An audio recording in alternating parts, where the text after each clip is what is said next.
Okay. Ring Ropes and Turnbuckle podcast coming up next. You see him. You see him. Don't get scared now. I know you scared, but don't get too scared. Yes, we got the Pearl River Powerhouse in the building with us today. Ahmed Johnson. We gonna talk that talk coming up next.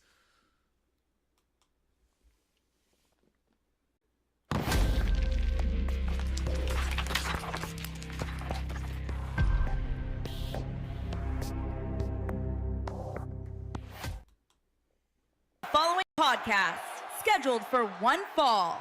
Introducing first, they are the Internet Podcast.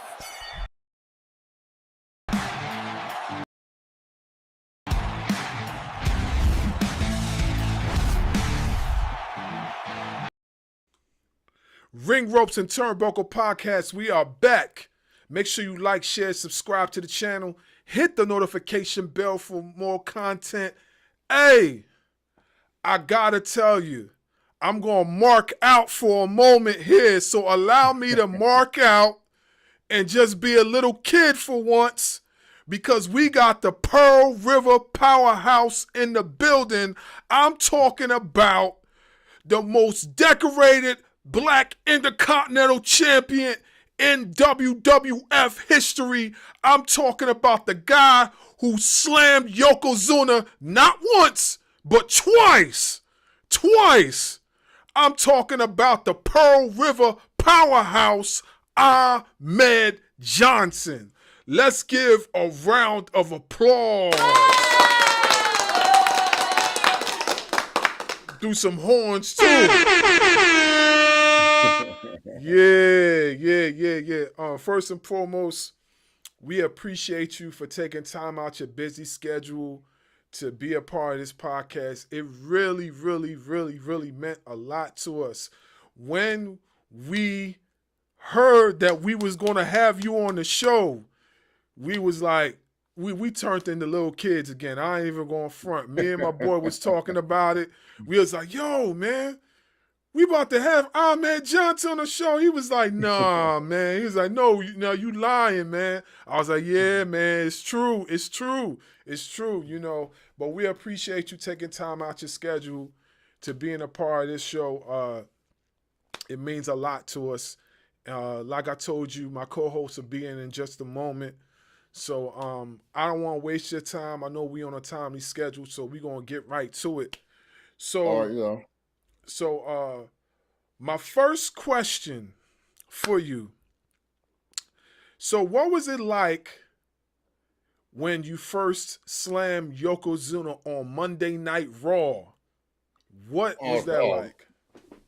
That was rough, man, because Yoko was he said, you know, I was green, I was fresh, you know, new to the scene, and they don't take to the new guys too well, you know.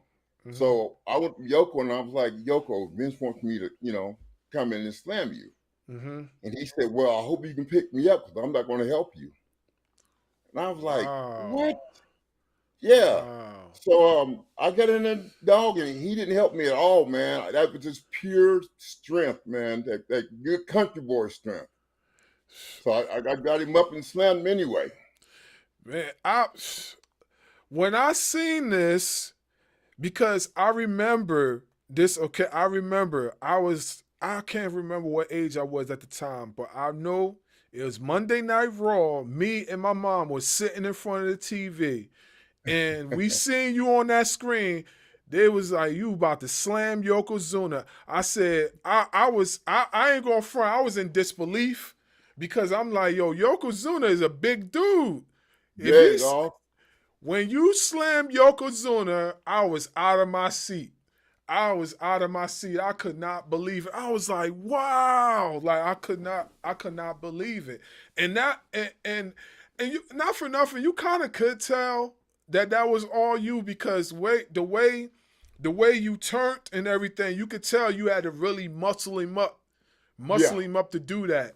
So we definitely, that was an amazing feat That was an amazing feat. Why wouldn't he? Why wasn't he going to help you as far as the slamming? Just the new guy, man. When the new guys come in, they they want you to prove yourself to them. You know what I'm saying? Yeah, They want you to prove your worth, and he was close to like 600 pounds then. yeah, So yeah, they want you to, when you're a new guy, man, you go through hell in there, man, until they get to know you, until you prove yourself. yeah. So, since your retirement, have you ever have been in the locker rooms of what wrestling looks like now, or you haven't been around the locker rooms like that as far as what the landscape is now? No, I really haven't, man. I really haven't. Once I got done, man, I was done. You know what I'm saying? Hmm. I haven't been back to the locker room. I haven't, I keep in touch with some of the boys, but Hmm. I haven't been around the locker rooms at all. Oh, okay. Let me ask you this. So, what was it like being the first African American Intercontinental Champion in the King of the Ring? Dog, that was a blessing, and it was a blessing, but I was kind of upset about it too. Let me tell Hmm. you why. Hmm. Because it took them that long to crown a brother a singles champion. You know what I'm saying? Yeah. It took them that long, and you have people like Junkyard Dog, Bobo Brazil, Ernie Ladd, people that should have been champion, man. Junkyard Dog should have been champion, world champion, long time ago, man. But the racism and the prejudice set him back. Hmm. Hmm. But so I was proud in order to open the doors for the rest of the brothers to come through, but I was sad in a way too. Yeah, yeah. I could understand that too. You're not the only one that said things like this. When we interviewed another wrestler on the show months ago, he basically mentioned like people, Junkyard Dog, and other folks, and he mentioned yourself as well. That that basically held there were flag bearers as far as African American and professional wrestling. Right. I know for us, growing up in the inner city as a kid, seeing somebody that looked just like me on television holding the Intercontinental Champion, that meant a lot to us kids because we was talking about it in school for like years and years to come. We was like, yo, remember when Ahmed Johnson was Intercontinental Champion? And like we were ecstatic about that. So seeing you hold that belt and prestigiously too, like Yes, sir. we definitely salute you for that because you were not only a flag bearer for the culture itself. You had a lot of young kids that was looking up to you and was like, "Yeah, man, that's something we could be proud of," and things like that. So yeah, I Yes, definitely sir. understand. I definitely understand. So we talking about the championship. We can't talk about the championship without talking about when you had to vacate it. So Right. when that time came that you had to vacate the championship due to the kidney injury, how did that make you feel? Like what type of mindset were you in at the present time when you had to do that? Dog, I was hurt, man. I mean, mentally and physically. Mm-hmm. And I was hurt mentally because another brother did that to me. You know what I'm saying? Yeah, And that really hurt me, man. That another brother would, do something like that. yeah. And But yeah, when he kicked my kidney, he rushed my kidneys, man. And that's still going on to today. I still take the kidney medication today for it, man. oh wow, wow. Yeah. So, wasn't something that just happened again, went away. Mm-hmm. That's something that he did in his last permanently. But people don't talk about that. Wow. But have you guys buried the hatchet since then? Yeah. We me and Ron talked, man, and what I appreciate about Ron was he got on a podcast and he told him, he said, yeah, he said, I'll be honest. He said, I was jealous of our man. Mm-hmm. He said, I was jealous, and I understand where he's coming from because he had been in the business like 14 years. Mm-hmm. Here I was fresh in the business, and he had been world champion with WCW. Mm-hmm. And I guess he thought he was going to be the first champion in WWF, but I became the first single champion in WWF. Mm-hmm. And so he was a little upset about that, and he admitted he was jealous. Mm-hmm. He admitted it. So we talked and cleared the air, man, and brother's gonna work it out, man. Yeah, I'm so glad that happened for the both of you guys because I was big fans of both of you guys, especially when you guys had the Nation of Domination run. Oh yeah, Oh man, like listen, if I could find it, I know I don't have it, but if I could, I would grab the kufi that I had just for that. I would grab the kufi and all that stuff that I had. Like, look, man, I ain't even going front. Like, I love the Nation of Domination. Like, just like an all black yes, faction on national TV on WWF. It's not it's something that a lot of the promotions have tried to duplicate over the course of time, oh but yeah, it's not the same. It's definitely not the same no, because you guys held your own with everybody on the roster.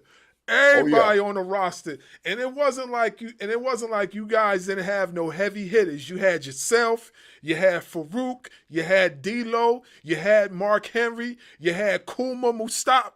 Like, yeah, need I say more? Like, you guys held your own on there. Like, if I know for me, I wouldn't want to walk in no alley with you guys. Like, you guys was like you guys was one of a kind, and I think the whole Nation and Domination run was important because, like I said before, it set up something that is duplicated till this day. You know what I'm saying? yes. And They you could, tried to duplicate it. yeah, They tried. they tried. I think there's a few groups that have come close, something close to it. Like I don't know, like if you had if you do you watch the current programming of wrestling today?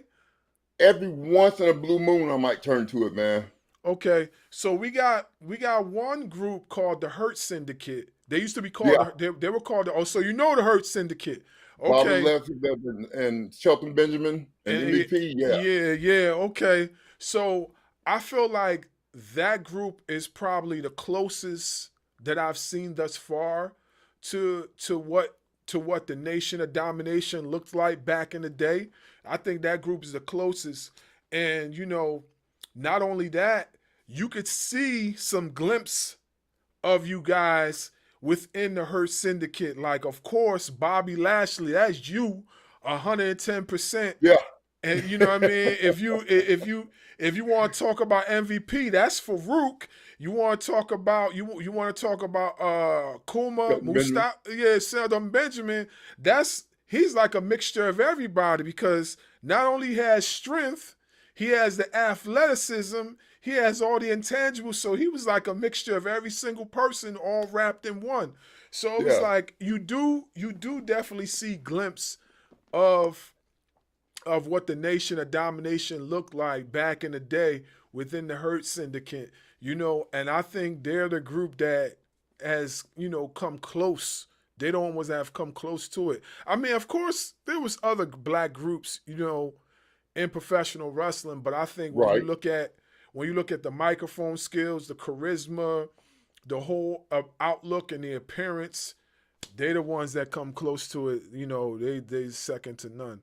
You Yeah, know. let me tell you a little story behind that, man. Mm-hmm. When we we got the Nation and it was all us powerhouses, all in one little fashion. Mm-hmm. And Vince called me to the office Mm-hmm. and he was like, I want you to see something. And he put the Mm-hmm. tape in, Mm-hmm. and it was us walking down the ramp. Mm-hmm. Me, Farouk, Common, D'Lo, Mm-hmm. Ron, we walking down the ramp, and Vince was like, who am I going to get to believe that y'all can be beat? He said, it's too powerful. He said, Mm-hmm. I'm going to have to take you back out the Nation, man. I'm like, wait a minute, bro. Oh. Yeah. I'm like, I just got in the nation. I just turned all my fans against me and just got in the nation. And now you pulling me out? He's like, I got no choice. He said, because nobody's going to believe that y'all can be beat. And there was talk about me and Ron tagging up. But then there was talk about that being too powerful. Wow. See, You know, because I mean, I wasn't too far away from where I was thinking. Go ahead, my bad. I didn't mean to cut you off. That's okay.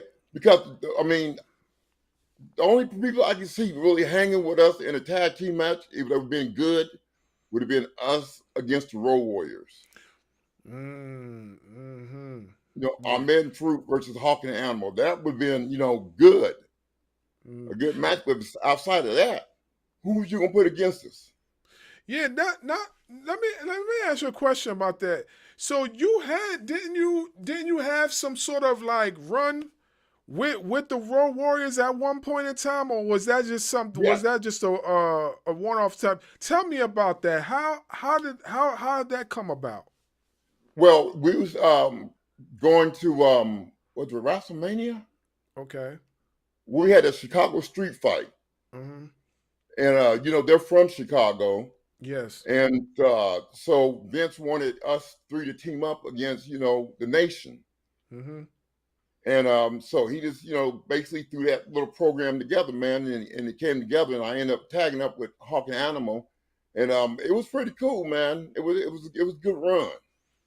Oh, that's what's up. That's what's up. Cause I remember, I vaguely remember that one, but I know it wasn't as long as everything else. But I remember like you actually doing that for some time. I remember that. Yeah. Yeah, the Chicago street fight. Yeah. Also, I remember you had a tour in Japan. You was on the independent circuit in Japan. Can you tell the folks about that tour that you had in Japan? Oh man, they loved me in Japan, man. Mm-hmm. They love, because Japan audience is different. Mm-hmm. You know, you get the Japan audience, they don't stay fired up like the American audience do. Yeah. And if you get somebody out there that can keep them fired up the whole time, that's some good action. It's good wrestler. Mm-hmm. So I went out there, man, and the audience just, I mean, they didn't even sit down. They just stood up clapped the whole time, because I was doing high fly, diving over the rope, you know, and I weighed 330 pounds then. And here I am flying over the top ropes, and they have never seen somebody that size do that before. Mm-hmm. Mm-hmm. So it was a nice run, man, a real nice run in Japan. Yeah. Let me ask you this question. Is it true that Shawn Michaels told you to stop doing the all the flying moves or whatever because of the fact it downplayed what he did? Yes, he said he called me in the office, and back then Shawn had power in the WWF. I mean, he was like second in command. Mm-hmm. And he called me to the office one day, man. He was like, man, I just wanted to tell you something, man. He said, you're going to have to stop doing all the high-flying moves, man. He said, because I weigh, you know, 200-something pounds, and you weigh, you know, 330. Mm-hmm. And when people see you doing that, it takes away from when I do it.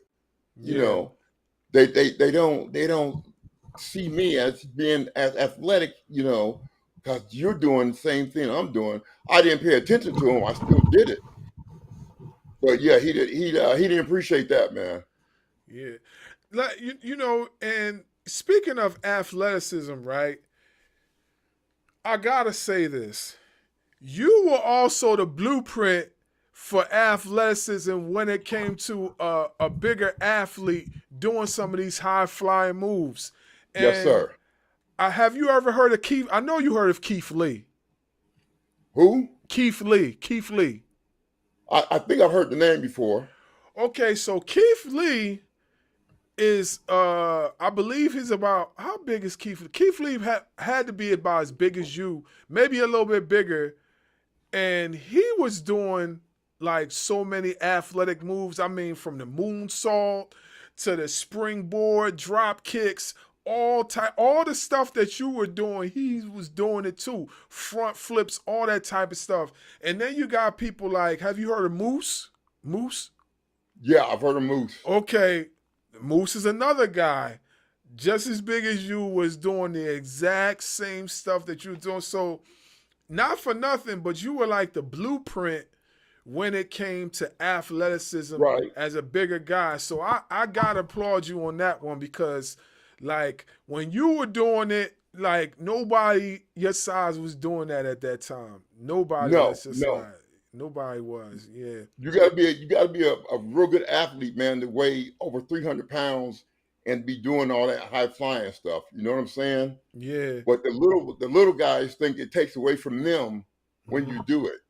Yeah. But Yeah. to me, it's competition, bro. Hey, it's time to bring your A game.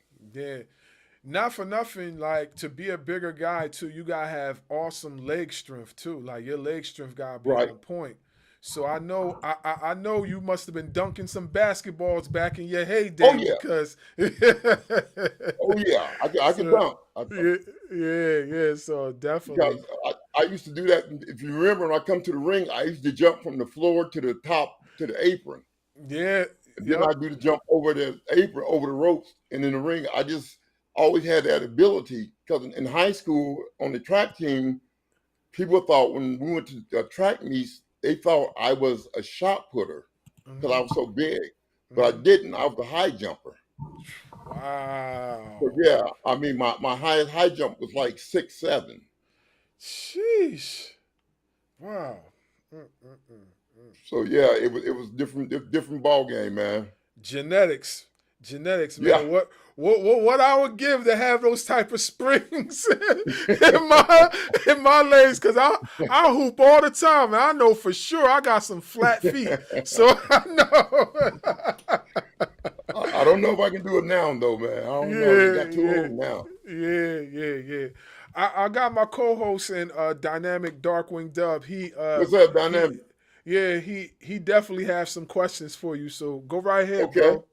Go right ahead, bro. Tap in. First off, thank you for coming on the show, Mr. Johnson. Hey, no problem, brother. So I was reading up a little bit on you, and you played some college football. Yeah, and I played some pro football, and I was in the military. I've done quite a few things for my life, man.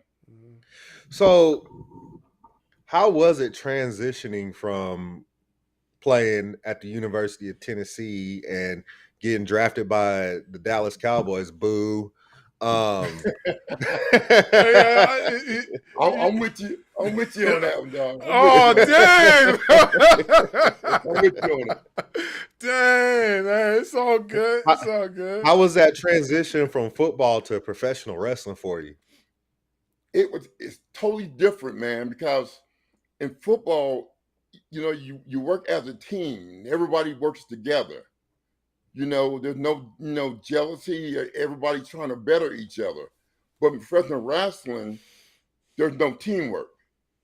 Everybody's out for themselves. You know what I'm saying? And I wasn't used to that. Being from the military and being, playing football and all that, I wasn't used to not being a teammate to somebody and working as a team.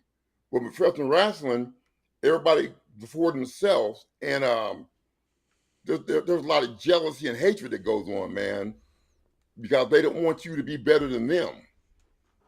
And I think my mentality was kind of messed up on that, because I was looking, still trying to be a teammate to some of these guys. And that's not what they were looking for. They were all about me. So it was a big transition, man, a big one.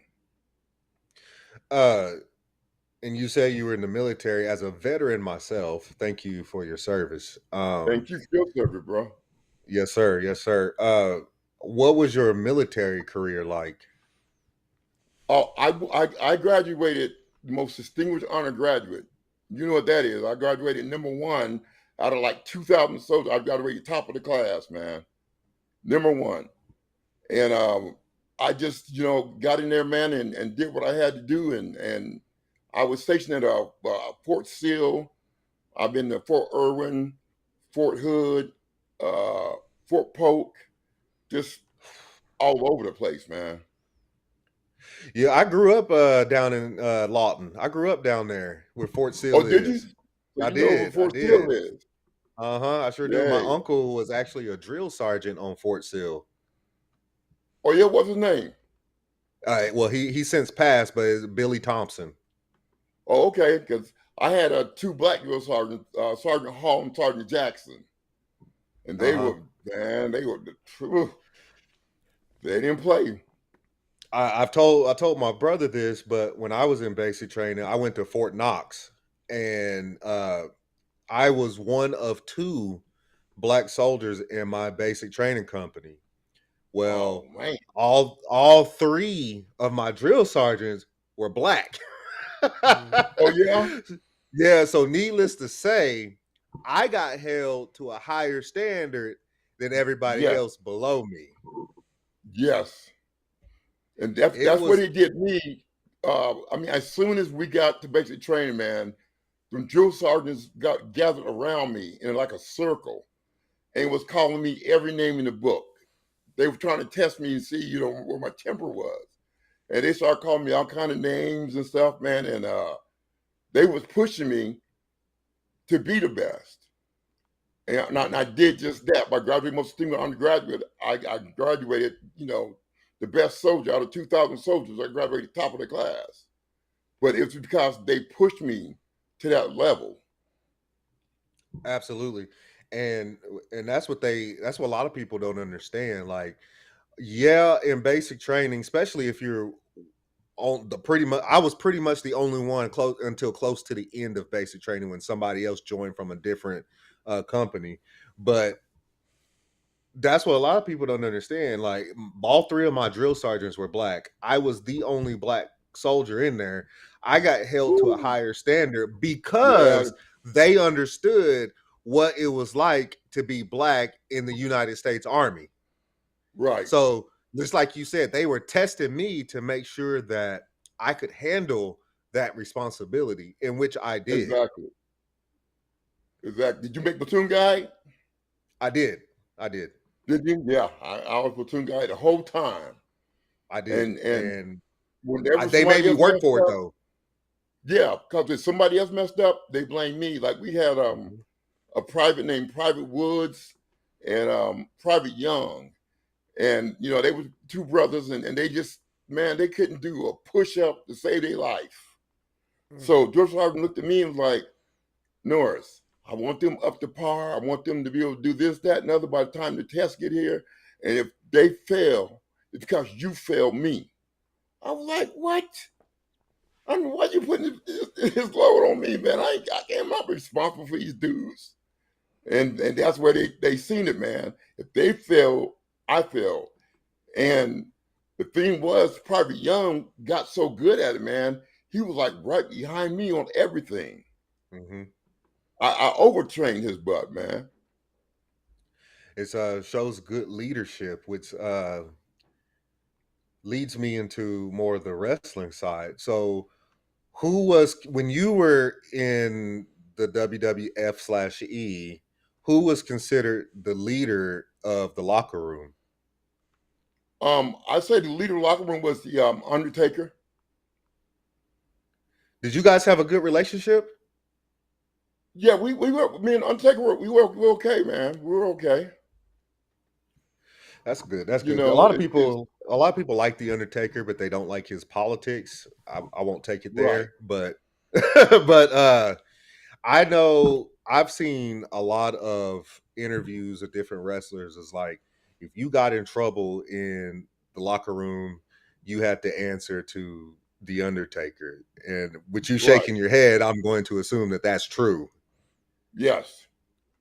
Yeah. With me, I was really quiet, man. Cause like I said, I was thrown off because nobody worked as a team. And I figured, we could go so much farther if we worked as a team and all got along, but that wasn't the case. So I kind of stayed to myself. And some people seen that as, oh, our man's being, arrogant or he's mean, he don't like to talk to people. It wasn't that, bro. It was just that they just wasn't a team. You know what I'm saying? So I mean, if everybody's out for themselves, I did the same thing. I was for Ahmed Johnson. They taught me real quick. Absolutely. I totally get that, especially when you're coming from a football background, teamwork. You win as a team, you lose as a team. Military background, listen, if Yeah, you don't have somebody's back in the military, somebody's going to end up unalived. You know what thank I'm you. saying? And you will get the blame for that. Well, why didn't you have his back? You're supposed to be what we called in the Army his battle buddy. You're supposed to have his six at all Exactly. times. Why wasn't you there? You're getting blamed because you guys are supposed to be a team. And then you get into a Exactly. situation where everything is individualized. Is like, I don't know what to do about that because I'm so used to working in a team. Yes. And I that's what it was. I wasn't used to being an individual like that, man. I mean, like you said, I got your 6 and your 12, and you got my 6 and my 12. You know what I'm saying? And in the professional wrestling world, it's nothing like that. Nobody has your 6, nobody has your 12. So I mean, you are on your own. did you have anybody in the locker room that you could rely on to at least partially, some way or another, have your 6 and 12? Well, there was a couple of guys that I was cool with, but to be honest with you, they were still out about their individual selves. You know what I'm saying? Like my boy is Savio Vega. That was my boy, man. Savio, Big Vader was my boy. Uh, you know, but you still, it's all about you. Mm-hmm. They would throw you under the bus in a minute if need be. I mean, Savio, I never had, any trouble with Savio. Savio's always been cool, man. And Vader was cool. Like when me and Vader, we used to drive up and down the road together a little bit. And we came to the building one day and the card was up and it was Ahmed versus Vader. So I'm in there getting dressed and Vader comes up to me and says, "Hey man, I just want to tell you something." He said, "I'm going to land in there on you." So he said, "You can land there back on me." And I'm like, he's just playing. He ain't gonna hit me hard. Please, man, we got in that ring, Vader, like he was trying to tear my head off, man. But that's just the way it was, bro. That's just the way things rolled back then. Was there anybody that you knew for a fact that you were never going to have a relationship with, just because of personality wise, or just because you knew for a fact, like, this person, I just cannot see myself being cool with this guy? Yeah, well, Mark Henry for one. We didn't get along at all. And D'Lo and us D'Lo started this rumor that he beat me up in the locker room. And I'm like, what? First of all, if D'Lo would beat me up in the locker room, every dirt sheet in America would have had it on there. Every podcast would have known about it. And I don't know where that came from. But it's like they keep using my name to try to stay relevant. I mean, but this didn't come out until 30 years later. I mean, why didn't you say that when I was there? You waited 30 years to start saying this stuff? And I think it's just to try to keep themselves, relevant, man. I don't know, bro. Before I pass it back on to my brother over there, what was your relationship like with Vince McMahon? I got to be honest. My thing is like this, and from the military, you treat a man by the way a man treats you. I'm going to give you the same injury you giving me. Vince McMahon never did anything bad to me. He always, he had my back, when I had to go to the hospital, he paid the bills. I mean, he never did anything bad to me. I mean, there's rumors out about him, there's things out about him, I'm not saying they're not true. I'm just saying, as far as I go, I can't vouch for any of that stuff because he never did anything bad to me. Go ahead, Bars. Yeah. So I wanted to talk about your run in WCW. So yeah, do it. Yeah. So I know it wasn't that long, but your run in WCW when you debuted as Big T. Telling me what the experience was like being with Stevie Ray and Harlem Heat 2000. What was that like? Well, first of all, me and Stevie Ray kind of came up together a little bit. Uh-huh. We worked, for the same company before WWF, before we even started wrestling. Mm-hmm. We worked for the same company. We were like brothers, man. Mm-hmm. I had his back, he had my back, and so I got a call one day, and it was Stevie, and he's like, "Man, I need you to come up here, and tag up with me." Mm-hmm. And I had been out the professional wrestling business for like a year or so. Mm-hmm. And man, I've been sitting at home eating bonbons and getting fat. Man, I wasn't even thinking about going back in the ring, man. Mm-hmm. And Stevie called me, man, and I'm like, how can I tell Stevie Ray no? I mean, just like my boy. Mm-hmm. So I told him, yeah, I wasn't ready. I'll be honest with you. I wasn't ready physically. I wasn't ready mentally. I just wasn't ready for it. Mm-hmm. But, it was Stevie, man. If it had been anybody else, I would have told him no. Mm-hmm. But Steve Ray called me and asked me could I want to come up and tag with him, so I told him yeah. But that was one of the biggest mistakes I made, man, because I wasn't in shape. I wasn't ready to go. So, being that you were cool with Stevie Ray and everything like that, that led you to go against the grain and be a part of WCW for that short period in time. So in that process, what are the trials and tribulations you had to go through as not being in the tip top condition you were when you were in WWF? What were the trials and tribulations that you had to go through health wise? Did you have to slow down? Did you have to do this or do that? Like what really stood out for you that you had to do that you didn't have to do when you were in WWF? Well, you're right. I was a lot slower, man. I couldn't do my kicks like I used to do them, my savate kicks and stuff like that. Mm-hmm. I was just totally out of it, man. And I still had my strength, though. I always had that good country boy strength, Mm-hmm. so that wasn't a problem. Mm-hmm. And but as far as movement go, it was a lot slower. I got tired a lot faster. It just wasn't right, man. I just wasn't ready. They'd gave me like 6 months to get ready. I would have been ready. But they didn't give me 6 months at all. It was like Stevie called and they wanted me up there like the next day. Oh wow. Yeah. So did you ever train at the power plant?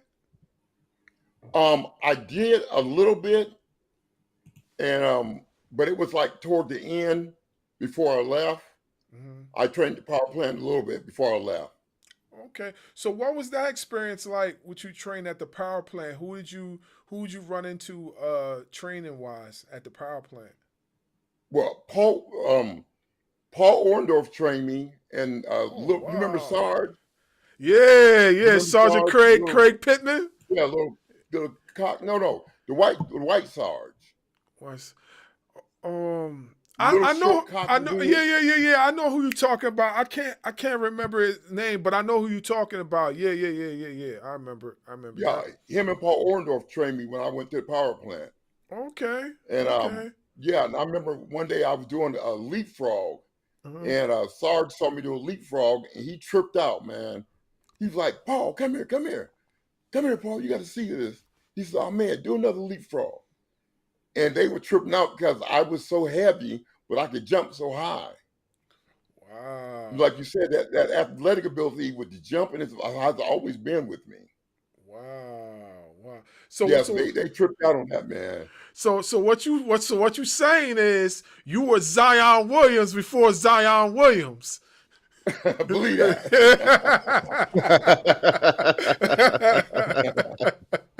Yeah, Oh yeah. I'll never forget. I never forget. You know, when you came to the ring and you'll jump, because I know at that time the way the rings were built, those rings were a lot higher than what they are now. I know they're a lot lower Oh yeah. now. I know they're a lot lower now, but they were a lot higher. So that's a lot of ground to cover just to Yeah. get up on the top and then stand there and keep your balance and stuff like that. So let me ask you this. How high was your vertical? I used to know it because we had to do it in scout camp with the Cowboys. We had to do our vertical and stuff. I just don't remember what it was. So I don't want to give you a fake number. I don't remember what it was, but it was very good for my size. Wow. Wow. So it then because I know like for bigger guys, and I'll speak for myself, when you jump for bigger guys, like it didn't do nothing like, it didn't have no type of strain on your knees or anything like that. Like it didn't do anything for you when you jumped like that. Well, you know what I used to do, man? I used to train my calves big time. Oh, okay. I used to train my calves big time, man. And I think that's where all that spring came from. Cause I was a fanatic when it came to training your calves. Yeah. Yeah, I just started getting back on my calf muscles myself. So like I understand that calf muscles is people don't understand how important calf muscles are until you start Yeah. really training them. Like people don't understand between the calf and the leg muscles, it's very, very important. And they also say the wheels like create vitality. Like they say like it's like eternal life when it comes to your wheels. Like you could live longer, when you work your legs. So I Right. hear that too. So I definitely understand where you're coming from with that. And I've been blessed too, man, because a lot of the boys, like Farouk, I think he just had his hip replacement.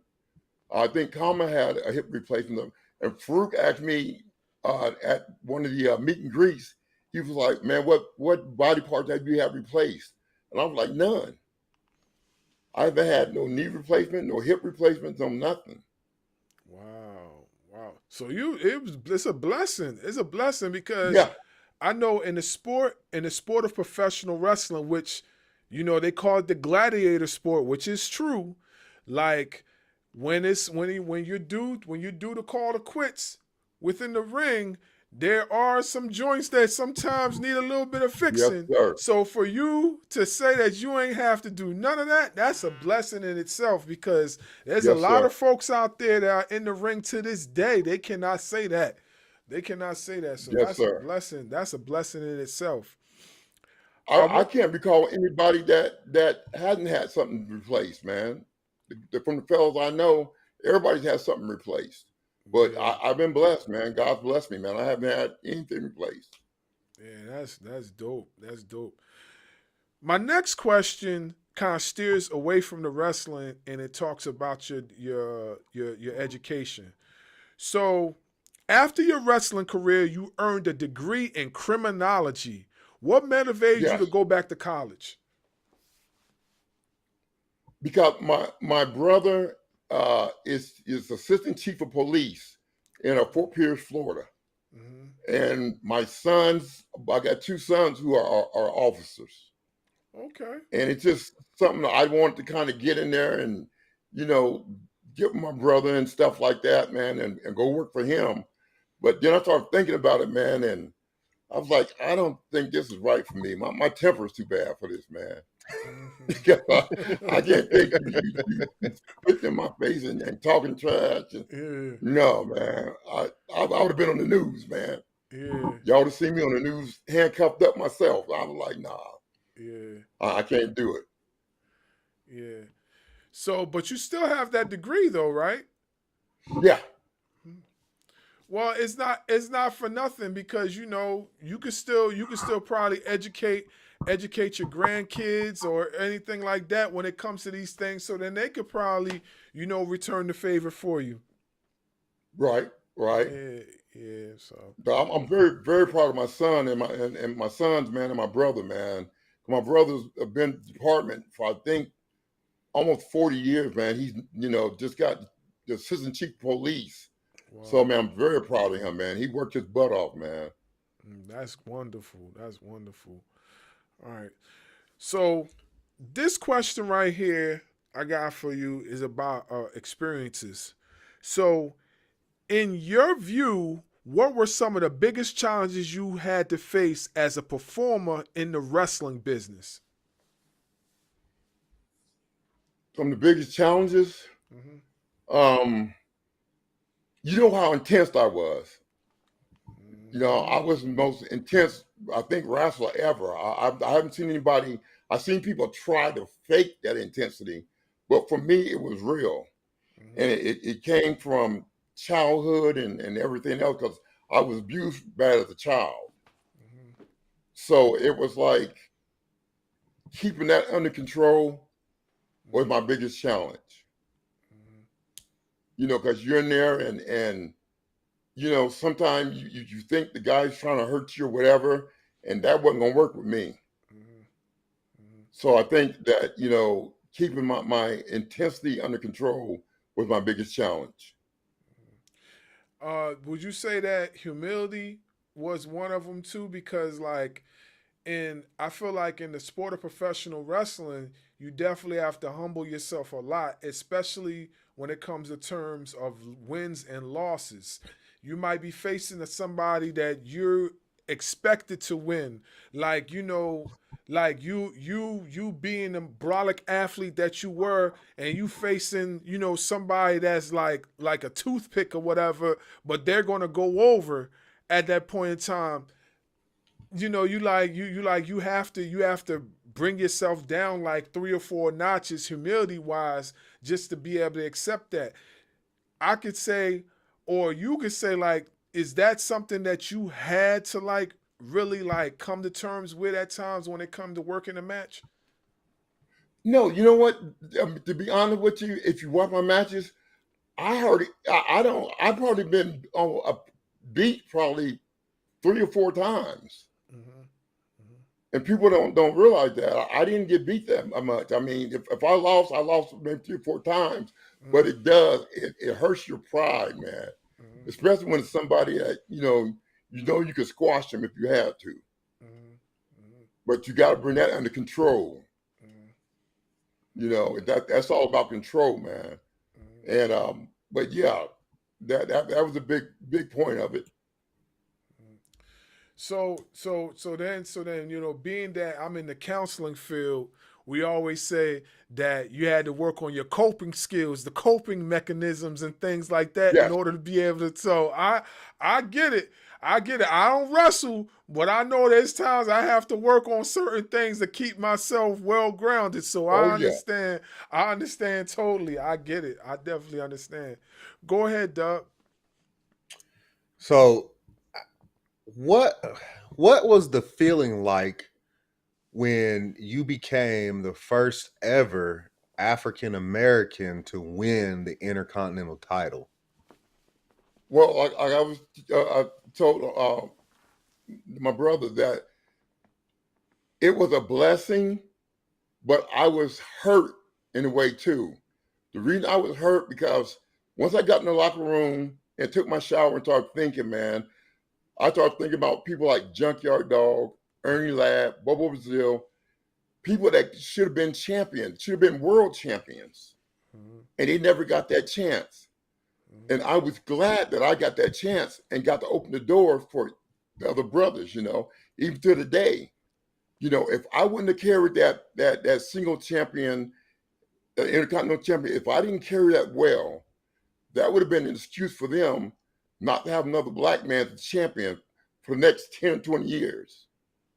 But I carried it well. I carried it with pride. And I carried it with a lot of, I was very honored about it. But I was hurt that, the guys that came before me didn't get a chance to do that. And they should have. They should have. It should have been Junkyard Dog before they were with Ahmed Johnson champion. Junkyard Dog should have been champion before I was champion. Because Junkyard Dog and the people loved him, man. But the only reason he didn't get to be champion was because he was black. That was the only reason that man didn't become champion. Do you feel like, do you watch the current product? Every now and then I might turn to it. Because what I was going to ask you was, you were talking about how Junkyard Dog should have been champion, and you being the first African American Intercontinental Champion, like long overdue for a black Intercontinental Champion. Yes.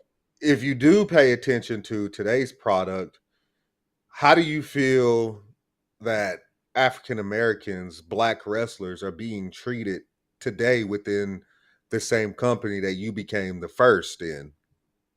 Well, I don't think they're being treated right, because I think what they did was, and this is nothing against the Samoans or anything, but they took the Samoans and replaced them where the black guys were. And they're making these Samoans champions, and because they, dress black and talk black, they seem like they've taken them and put the brothers behind that. They stuck us behind the 8 ball again. Like, what's the guy name that they Bianca? Oh, Bianca Belair? Yeah, what's her old man's name? Oh, Montez Ford. Montez Ford, yeah. Montez Ford, dog. He should be up there, man. He should have had a world championship shot a long time ago. The boy's good on the mic. He's a demon in the ring, man. And I think he should have had his shot. But he hasn't. And the way you just talked about Montez Ford, we also feel the same way about Carmelo Hayes. Yeah, I don't know. Carmelo. Yeah. We also feel the same way about Carmelo Hayes, but he's being stuck behind the Miz, which nothing wrong with the Miz, but Carmelo Hayes deserves to have his own spotlight. Yes, he does. Who would you blame for that today? I have my theory. He has his theory. What is your theory on who to blame for the black wrestlers being pushed back for the Samoans? Oh, Triple H. Triple H and Shawn Michaels. They ain't no secret. I mean, they're in charge of everything. I blame Triple H and Shawn Michaels. I will say, I don't know if you watched the NXT product, but I will say at least in NXT where Shawn Michaels is running NXT, that majority of his champions have been black down in NXT, like Obafemi and Obafemi. Right. I haven't watched it that much. I couldn't tell you. But I'm glad to hear that. Yeah, most of his champions down in NXT have been black. But me and him, we have agreed that Triple H right now is the problem. Oh, Triple H is a racist big time, man. Racist big time. Come on, tell me, how is it Ahmed Johnson is the first black champion in history, but not in the Hall of Fame?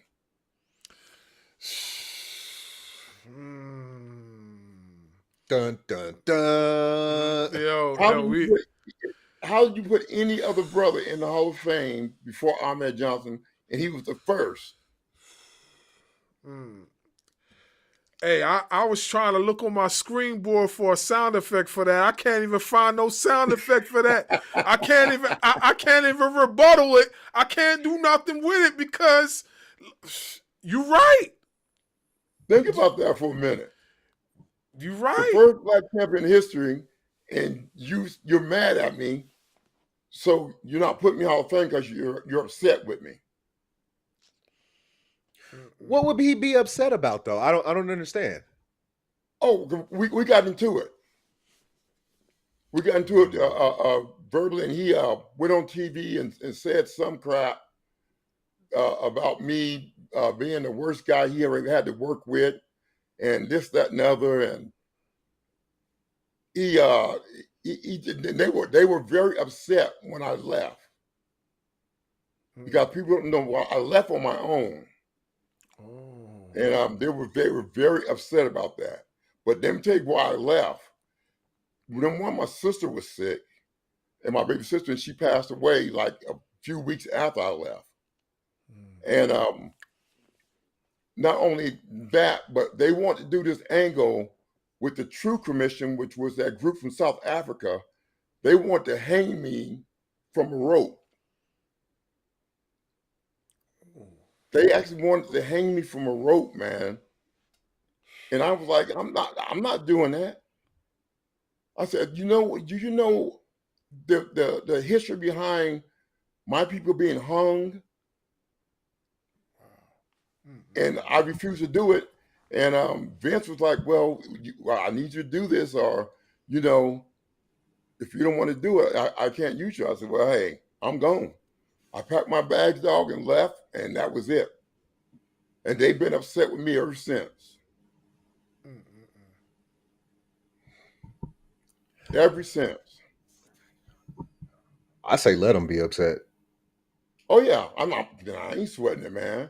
Come on, God. You got people like Ted Turner in the Hall of Fame. I mean, come on, that ain't no Hall of Fame. That's a Hall of Shame, man. Got Donald Trump in there, like. Yeah, I mean, hey, it's whatever. But when they got upset with white boys, they called them back, like the Ultimate Warrior. Warrior dogged them out many a times, but they called him back and put him in the Hall of Fame. And any other guy that was white that they had a problem with, they called him back and put him in the Hall of Fame. But you get Ahmed Johnson, the first black champion in history, and you don't put him in the Hall of Fame because you're mad at him. And it got a lot to do with skin color. A whole lot to do with skin color. If you could say one thing to Triple H right now, what would that one thing be? Quit being a little bitch. And if you got something to say, you know how to find me. I'm at meet and greets and everything. You got something to say, be a man and come say it to me in my face. Don't be talking behind my back like a little bitch. Come say it in my face. You got something to say to me. But he won't do it because he know I was slaughtering. He can't do anything anyway because he got a heart problem. You have a big one. If I get a hold of him. You heard it from the man first. You definitely heard it. Listen, I ain't trying to get in your way. I know that for sure. I ain't trying to get in your way. I know that for sure. Yeah, but I want to ask you this. The proudest achievement was what in your career thus far? In life or in professional wrestling? Both. My proudest achievement in life was graduating most distinguished undergraduate military. Because that was something I wasn't expecting. I didn't know I didn't know that I had beat everybody in the test and everything. I didn't realize how good I was until the general got up there and he was reading off awards and giving people awards for this, that, and other. And then the last award that they were giving was the most distinguished undergraduate, with the last award. And it was given to you by a general. And when he said Tony Norris, man, I tripped out, man. Wow. I was like, it just can't be me. It got to be another Tony Norris in here. But he was talking about me. And so that was my proudest achievement. And also opened up the door for other black wrestlers, whether they respect it or not. The fact that I did it for them is a great achievement for me. Because no matter what you do, you can't take it back. Yeah, that's true. What's done is done. That's true. My final question before I send it back to my brother is that if you could turn back the hands of time and go back to the prime of your career and bring that up to date to wrestling today, who are some of the guys that you're familiar with that you would like to get in the ring and square up with? I would have liked to square it with Undertaker. Mm-hmm. You know, I think that would have been a good match. Steve Austin. Mm-hmm. You know, I would have liked to wrestle Sean, regardless of what I heard you said. You know, Mm-hmm. about them not being ready for a black champion. I would like to be in the ring with Sean, Mm-hmm. and who else would I would like to be in the ring with? Those about the top three that I never got to get in the ring with. I would have loved to be in the ring with. You And know who? Psycho Sid. Yes, yeah, you versus Sid would have been dope. Yeah, Yeah. yeah, you versus Sid would have been dope. You know who? Yeah, you know who you would have been a dope matchup with. I could see you having a match with Bobby Lashley. I could see that.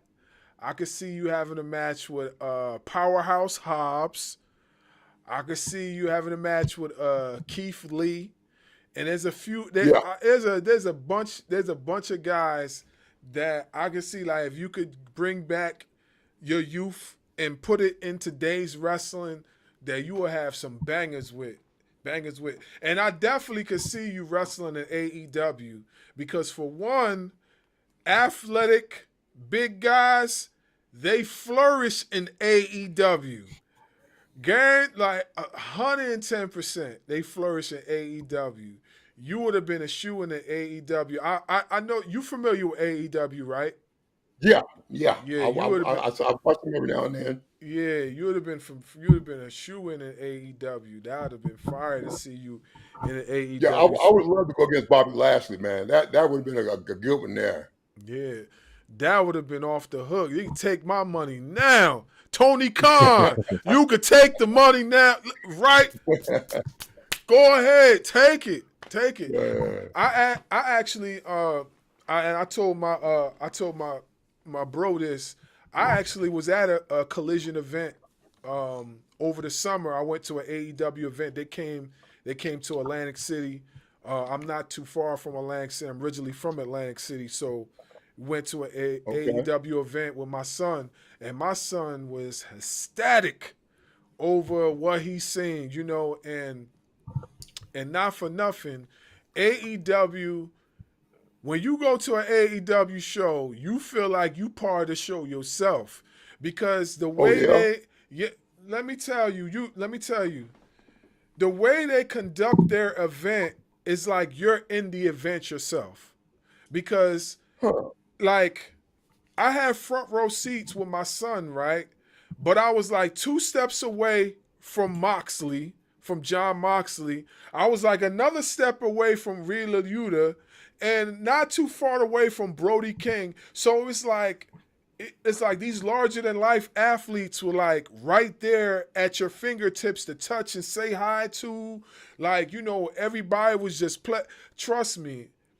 It's the landscape of what AEW looked like is definitely not what it looked like 10, 20 years ago in professional wrestling. Like, they have completely changed the landscape. So I don't know, you ever get a chance, you should try to go to an AEW event. I'm telling you right AEW, now. huh? Yeah, I'm telling you Might right now. check You will that not out be there, man. Yeah, you will not be disappointed. You will not be disappointed for real. Like, for sure. Go ahead, Dub. What was it like being in the locker room and in the ring with somebody like Farouk? Because you guys are both, football players. You both went into professional wrestling. You guys are both powerful black men in an era where powerful black men were not prioritized. What was it like sharing that locker room with somebody like Farouk? Farouk was cool, man. After we got that over that kicking incident, once we got over that, we were cool, man. We rode down the road together. We were, we were pretty tight. We got pretty tight for a minute there. And the thing is, it was like you said, it kind of upset me that they kept putting us together with each other because other people were scared to get in the ring with us because they were scared of my intensity and Farouk's intensity and power that we had. So, I mean, they kept putting us with each other when I wanted to really tag up with Farouk. I think we'd have been, I mean, a top tag team. You know, I could even see us going against the original Harlem Heat, Booker T and Stevie Ray. That would have been fire. What? Take my money. Just go ahead. Just let me empty my pockets now. You just go ahead and take it, because I'd have wanted to see that. That would have been crazy. Yeah, for sure. Yeah, that'd have been a good match. Mm-hmm. Mm-hmm. So we know that Steiners. Yeah, Steiners. You know, go yeah, get the absolutely. Steiners. That would have been cool. Mm-hmm. Mm-hmm. So we know that there is a certain individual that is on the board of directors with TKO right now that goes by the name of Dwayne "The Rock" Johnson. Oh Lord. Well, I was just gonna I was just gonna ask if what y'all's relationship was like, and if it is a good relationship, why do you think that he hasn't pushed for you to join the Hall of Fame? He was mad at me from jump because they named me Ahmed Johnson. His dad was Rocky Johnson. And he didn't like me having the Johnson's last name, which I don't know why he did that. You know, they could have called him Rocky Johnson, whatever. But, you know, they gave me his dad's last name, and he didn't appreciate that. And I didn't appreciate it either. I didn't want that last name. But, I mean, you know, what do you say when the boss says that's your name? That's your name. And he's been upset. Has been still upset about it, I believe. It's weird that he would be upset about that, because I've read a few things and heard a few rumors that, like, yeah, he always gave big ups to his dad, but their relationship wasn't all that great. Right. That's what I hear. So I'm curious as to know. why he would be so upset about that then. And plus, I don't know. He just and didn't plus, the appreciate last it, name man. Johnson is a very popular last name within the Black community. Yes, it is. Yes, it is. So that's a weird thing to be upset about. Yes, it is. And I think he was upset too because, I mean, he wasn't the first Black singles champion. I was. And, you know, his dad and Tony Atlas was the first Black tag team champions. And I guess he thought that was going to carry on, and he was going to be the first Black singles champion in the WWF. And that didn't happen. Boo-hoo. Yeah. Exactly. Boo freaking who. Like, just be thankful that it happened. Exactly, man. I mean, they don't look at the fact he probably wouldn't even got to be world champion if I didn't get to become the first single intercontinental champion. I mean, they don't look at that, man. They don't look at who opened the door for him. All they look at is, this brother got it before I did, and I don't like him now. I can't stand him, and man, it's just childish, man. Why do you think? Why do you think it's so much animosity when it comes to that? When all it took is one person like yourself to open up the door for everybody to get the opportunity to touch the WWF title as a Black individual, or now WWE title and stuff like that. Why do you think there's so much, animosity behind that when it should be all praises? Because if it wasn't for you and many others, that the doors wouldn't have been open. They'd have been most likely still closed. Exactly. And I think the animosity comes from because they all, like I said before, there's no teamwork. They're all individuals, and all of them want to be the first to do it. Mm-hmm. They all want to be the first to do it, and I was the first to do it. Mm-hmm. But, just like I give praise to Junkyard Dog.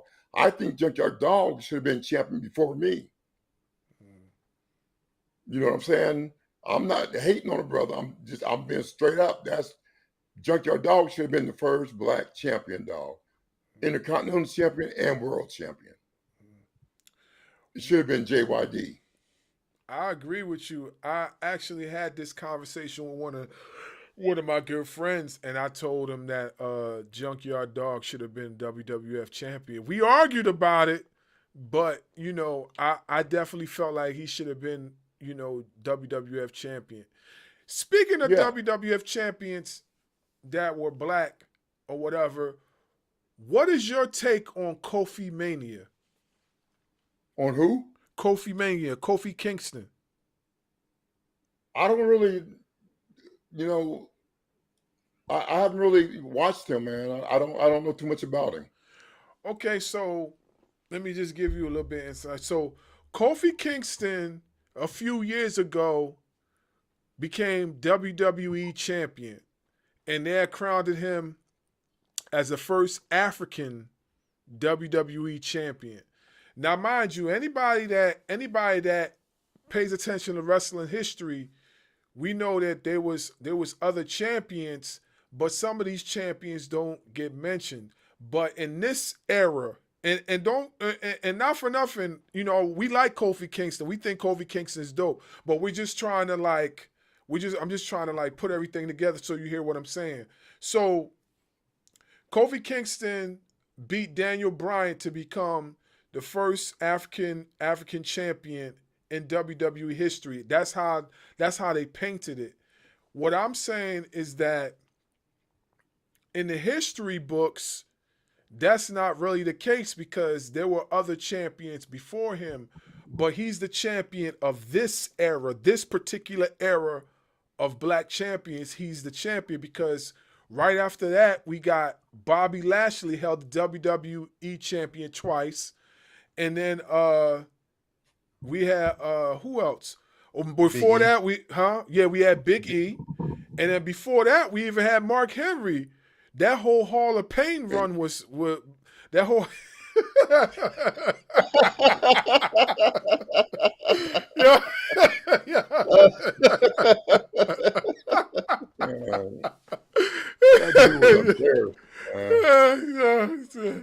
Well, before that, we even had Mark Henry with the whole Hall of Pain run. So, what I'm saying is that why can't this company just bury the hatchet and recognize that accomplishment that you had made as far as opening that door? Because without you opening that door, these other champions wouldn't have been able to flourish. And I know we asked you that again, but I'm so stuck on it because you were the first champion. Yeah. But if you look at if you don't Google it, if you don't do ChatGPT, if you don't do none of these other things, you don't know. You know what I'm saying? No. You don't know. So why do you think they're still holding this grudge after all these years when it's important to the wrestling history, it's important to the culture that we know these things to further on the prestige of black champions? Brother, you gotta look at the history. Go back in history. There's been a lot of things. Like they say, the Wright brothers was the first one to invent the airplanes, and they wasn't. Mm-hmm. Some brothers were the first one to invent the airplane. Mm-hmm. You know what I'm saying? But their history is hidden and erased. Mm-hmm. And that's the same thing they're doing now because they don't like somebody because I didn't bow down. You know what I'm saying? I wasn't one of them Negroes that's gonna bow down to you and kiss your shoe. Not me. Mm-hmm. I was raised from a different cloth, man. Mm-hmm. And they didn't appreciate that. Mm-hmm. And to be honest with you, the brothers fell right in with the white boys on that. I got more hate from some of the brothers than I did some of the white boys. But nobody ever talked trash to me until I left and I started reading it on Facebook. And it was like 30 years later, man, why are y'all saying all this stuff 30 years later? I mean, if you had a problem with me, you could have came to me with it. And even now, meet and greets, they see me all the time at meet and greets. You got something to say to me, say it. Yeah. I could never understand why, at the age, as older you get, the more stubborn you become when it comes to these type of things. I never could get it. Like, I can't understand, like,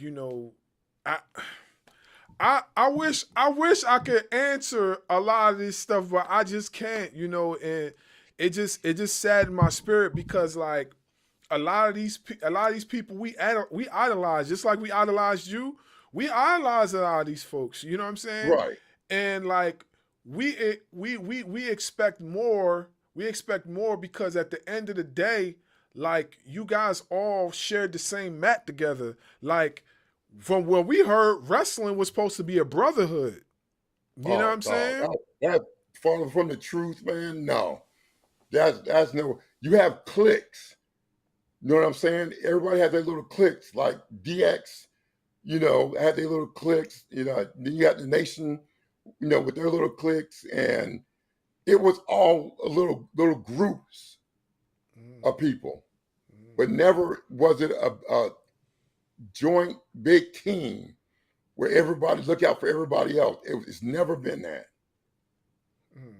Never. When I hear brotherhood, I mean, I hear what Mr. Norris went through with the military. That's a brotherhood. You build, and even if you didn't serve together like me and him, that's still my brother because we both served, in the military together. So if he needed something from me, I would have his back. You know what I'm saying? Because that's a brotherhood that even though we've never met, even though we didn't serve together, we still are in this brotherhood, and we will always have each other's back. I think of being on the football field, or in your case, Bars, being on the basketball court. You build those relationships for one common goal: to win. Right. To win. Whereas sounds like the wrestling ring, the wrestling world, especially back then, was more of, I'm gonna get mine. You better hope you get yours, but I'm gonna get mine. Exactly. And they're going to stand. The thing about it is they will stand in your way to make sure you don't get yours if they could. I mean, people think, like you said, they think it's like one big brotherhood. Man, that is the farthest thing from the truth. There is no brotherhood in there. And there's a lot of racism in there. Until people wake up and see that, man, and see it for what it really is, I don't know what to tell them. Well, can you recall any of the racism that you dealt with while you were there and how you dealt with it? The only thing I really dealt with, I mean, like I said, they knew who to play with and who not to play with. And the only thing I recall is one day being on a bus in Kuwait, and Paul Bearer called himself telling a black joke. And when he did, I walked up to him and I was like, man, I said, don't you ever in your life, when you see me, say another word about a black joke or nothing else. I said, because I ain't playing with you. I said, I don't play them games. You might have got away with that with these other, Tom ass wannabes, but I don't play that game. And I from that point, everybody was like, hey, Ahmed Johnson is, he's mean, he's hard to get along with, he this, he's that, but it was none of that. It's just that I wasn't gonna play those games. I wasn't gonna kiss your ass. I wasn't gonna play the games. I wasn't gonna, snitch on nobody. This is not my style, man. I mean, you gotta remember, I ran with the Bloods growing up, man. I was a Pyro growing up. So I mean, the brotherhood's always been there for me. Always had a team, always had a brotherhood. You looked out for each other, man. Mm-hmm. And that's not happening. The brother will stab you in the back quicker than the white boys will almost. Damn. Man, I'm just saying damn, because like you telling a story that me and my bros been talking. We was just talking about gang We sure warfare was. earlier. We were just talking about growing up in the hood and having to Yeah. fight your way through the corners just to get to school. I told him my whole situation. It wasn't until I learned how to box, and then I started flooring cats so they could leave me alone, so I could just get to school. You know what I'm saying? So, hey man, like, this is surreal for us because we literally was talking about this earlier today. We literally was talking about the exact same thing you said.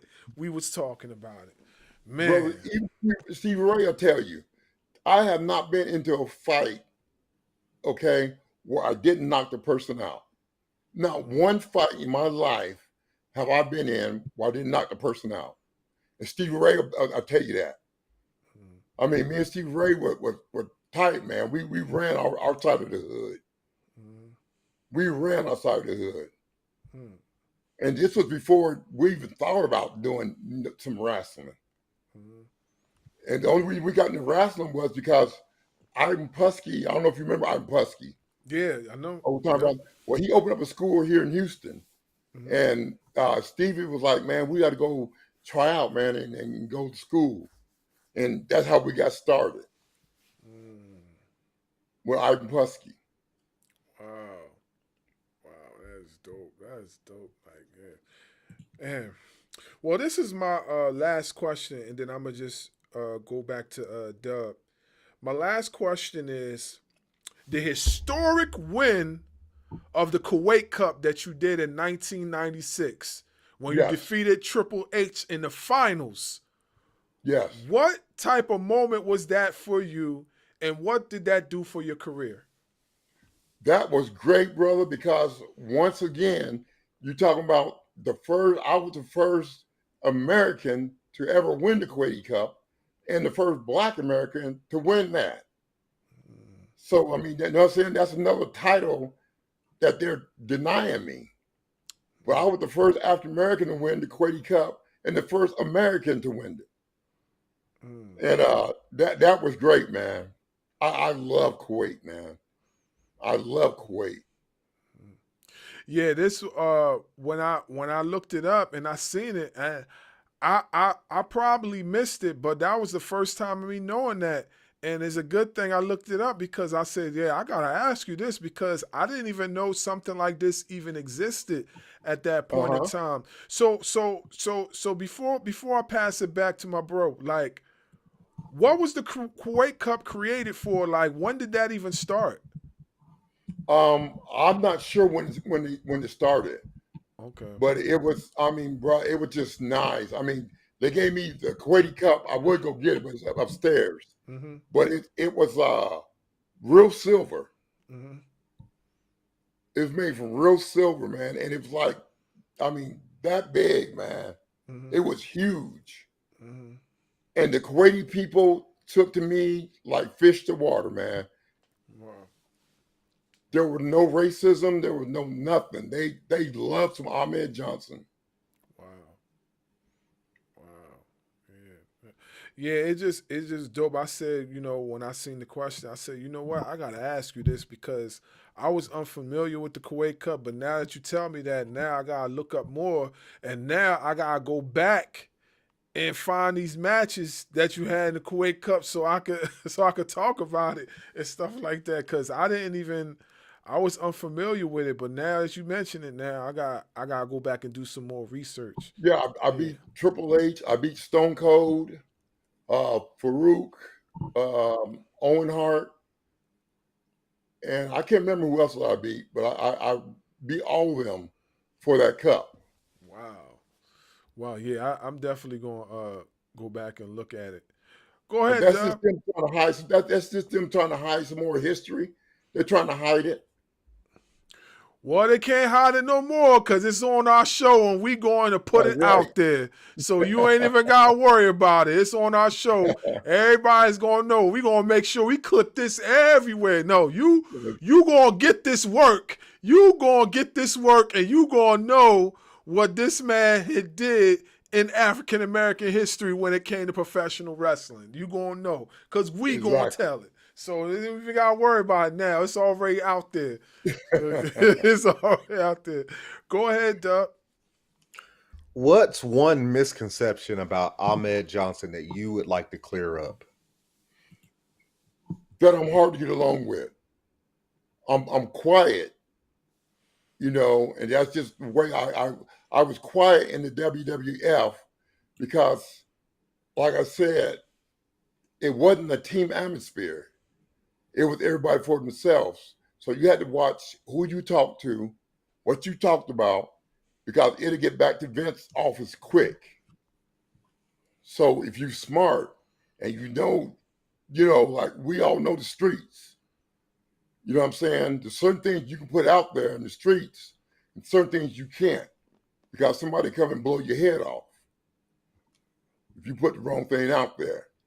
So I was like just really quiet, man. And I didn't mess with, I used to bring my buddies with me to the matches because I didn't deal with the boys. Mm-hmm. Wow. What And is it? that's Go the ahead. biggest misconception is that Ahmed Johnson's hard to get along with. But every fan on my Facebook and stuff, they would tell you, I talk to them and communicate with them big time. Just like I don't think they did right when your boy Mo just died. They didn't do a tribute to him, did they? Who you talking about? Mo from Men on a Mission. Oh no, there was a tribute. There was a video package I believe that was done for him. There also was a few wrestling podcasts that covered Sir Mo as far as like his championships that he won as a singles competitor and what Men on a Mission did for professional wrestling as a black tag team. Uh-huh. And they showed a video. I believe they showed a video of Men on a Mission when they turned heel.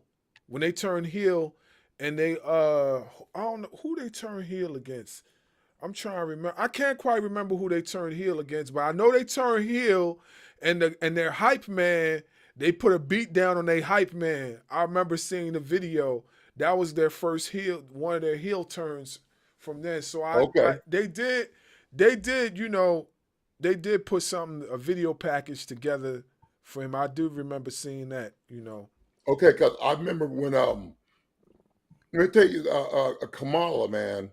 Kamala has put everybody over in WWF. I mean, he's put over the Undertaker. He's put over Hulk Hogan. He's put everybody over.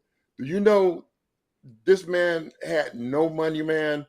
I called Kamala one time, and Kamala was outside hunting for squirrels because they didn't have food to eat. Wow. He was outside hunting for squirrels, man, so him and the wife could have something to eat. Wow. And that man deserved a lot better than what he got, man. He deserved a lot better than what he got. But for some reason, they dogged that man out, man. Mm. Wow. I didn't even know that one. I know Kamala definitely jobbed to a lot of wrestlers, but Mm-hmm. I didn't know how bad his situation was. I did read he was going through some health issues. I did read about that, Yeah. but I didn't know how bad his situation was until later on. And I was like, dang. And He just recently they just put him in like the Hall of Fame or legends type of thing, right? Am I correct, Dub? They just put him like in the legends. I believe so, something like that. Well, Yeah, they should have given him a legend contract a long time ago, because that gave him some money. yeah, exactly. You don't wait till a man die to do that, man. Come on, man. Yeah, yeah, exactly. They But like I notorious said, for that. every white guy that they've been in an argument, they forgiven and brought them back and put them in the Hall of Fame. But Ahmed Johnson, just because I didn't do anything wrong to him, I just walked off. You know what I'm saying? I wasn't going to hang me. You were not going to hang me. And my sister was sick too? No, that wasn't going to happen, bro. And for that, they're blackballing me. That if that had aired on TV, that would have been the biggest controversial everything in the history of professional wrestling. I listen, Man, I wouldn't be able to see my face again, man. that would have been bad. That would have been real, real bad. I think if that had happened, yeah, my mother would have made me turn off the TV. That'd have been it for me. Even today, how much respect would y'all have for me if I would have done something like that? Let them hang me from a rope. Some guys from South Africa, which the guys were cool. Mm-hmm. I mean, the True Commission, they were good guys, man. Mm-hmm. They had no choice in the matter. Mm-hmm. They were just going to do what they were told. Mm-hmm. But they were good guys, man. But it's just the gimmick was from South Africa, and it was at the time apartheid was going on, where blacks were being hung. I mean, y'all couldn't have looked up at me and respected me, man, if I'd done something like that, man. And I'd rather have my respect than anything else. Didn't they do something like that with the Big Boss Man? Yeah, they did. I don't know. They did. I know what you're talking about. I can't remember if it was a SummerSlam or WrestleMania. I think it was The Undertaker that got him from a rope. Yeah. But it's a not for nothing. We have seen similar situations in a match like that before. You know what I mean? But what Mr. Johnson's talking about would have just been like real devastating. You know what I'm saying? Most definitely. Yeah, most definitely. That would have been. You had a guy named Colonel Parker, who was in charge, and that would have been, man, come on, that was a throwback into slavery, man. Mm-hmm. That was a throwback, man. Yeah. And I wouldn't be one to do it. Yeah. What would it take for you? I couldn't do it to my people, man. I'm sorry. I just couldn't do it to my people. And it's appreciated, because that's the last thing that, we as people want to see on TV. Yes. I mean, we already have to see it in textbooks when we're learning about American history and stuff like that, but to see it on TV, that'd have been like totally different thing. Mm-hmm. Yes. Mm-hmm. Exactly. And come on, man. I mean, there was just no way, bro. No way. So, what would it take just for us to see Ahmed Johnson and Mark Henry get along? Let me think about that one, man.